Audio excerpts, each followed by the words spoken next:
Quando eu cheguei à minha casa, estávamos almoçando, eu, minha mãe e minhas irmãs. Minha mãe falou, e aí, já decidiu o que você vai fazer de vestibular? Eu falei, já, vou fazer filosofia. A minha mãe começou a rir. A minha irmã Angélica, um beijo, Angélica. A minha irmã Angélica, que é minha irmã do meio, falou assim, Pablo, daí você vai fazer o quê quando você se formar?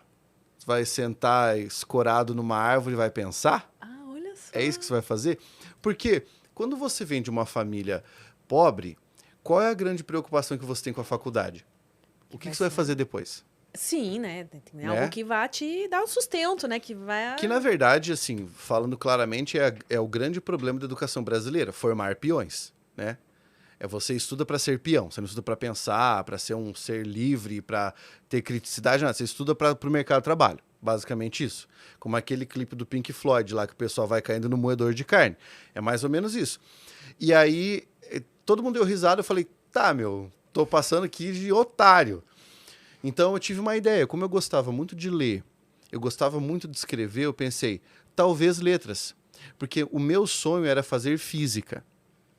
Eu queria mexer com astrofísica. Não, mas aí você tá me deixando intrigada. Porque primeiro que pessoas, a gente tem um estereótipo, né? Pessoas que gostam de ler muito já são mais introspectivas. Você lia já pra caralho, mas já era extrovertido. Aham. Aí, tá, filosofia. Como assim o sonho fazer física? Do nada. É, Um que tem, exatas. quebra outro estereótipo também, que quem é bom em português, em humanas, não é muito chegado em exatas.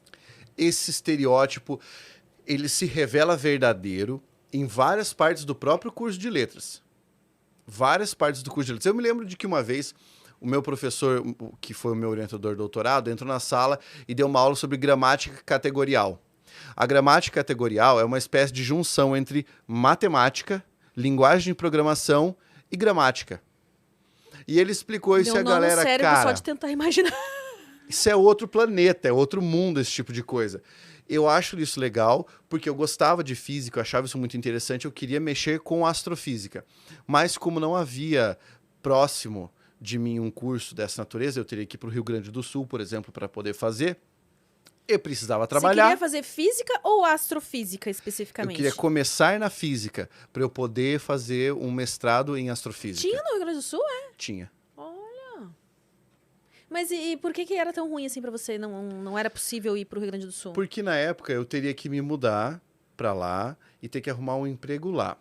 Como eu já estava dando aula, aí eu praticamente fui pegando um caminho assim que eu pudesse me manter dando aula. E eu fui para as letras daí. Por que tu desistiu de filosofia? Ó, comecei a falar com já saiu um tu aqui. Mas Eu tentando fixar no você, já saiu um tu aqui. Fica à vontade. É o seu registro, não há problema. Não, mas sempre acontece quando eu falo, quando vem gente do sul aqui, quando eu tô falando tu. É? Porque tem, né, um sotaquezinho aí, começa a identificação, né? Então, eu não desisti da filosofia, porque dentro do curso de letras, todas as minhas pesquisas foram pesquisas usando a filosofia. Então, a minha monografia, por exemplo, foi uma pesquisa envolvendo literatura e Nietzsche, sabe? Na filosofia. Poema e Nietzsche, né? Eu pesquisei Augusto dos Anjos, basicamente. E aí, depois, no mestrado, eu trabalhei com antropologia e sociologia e alguns autores da literatura. E quando fui para o doutorado, daí eu trabalhei com mais aspectos de filosofia ainda, que foi filosofia da mente, por causa da linguística cognitiva. Então, eu nunca saí da filosofia. Mas, de fato, você escolheu algo que te abria bem mais as portas em relação ao mercado de trabalho, né? Porque Com a filosofia fecha muito português. Pô, você pode dar aula para cursinho, aula para, sei lá, tantas possibilidades. O português é exigido em tudo quanto é prova, né? Para qualquer concurso. Pode ser corretor, redator, pode ser professor de banca examinadora, tradutor e intérprete. Ah, é verdade, tem tudo isso ainda, é verdade. Lembro aqui. Como é que é a faculdade que você fez lá no... Dupla habilitação, português e inglês. Isso que eu ia... A ênfase era inglês, então... Porque eu não sei como é que é no Paraná, mas lembro que na URGS tinha português e espanhol, português e literatura, e aí tinha vários idiomas, tinha até russo lá... É bem amplo. Isso é um barato, porque ajuda a preservar algumas línguas que vão desaparecendo do campo de estudos, né? Se não me engano, no Paraná, na Federal, tinha português latim e português grego. Ah, é verdade, tinha também na URGS, não sei se tem.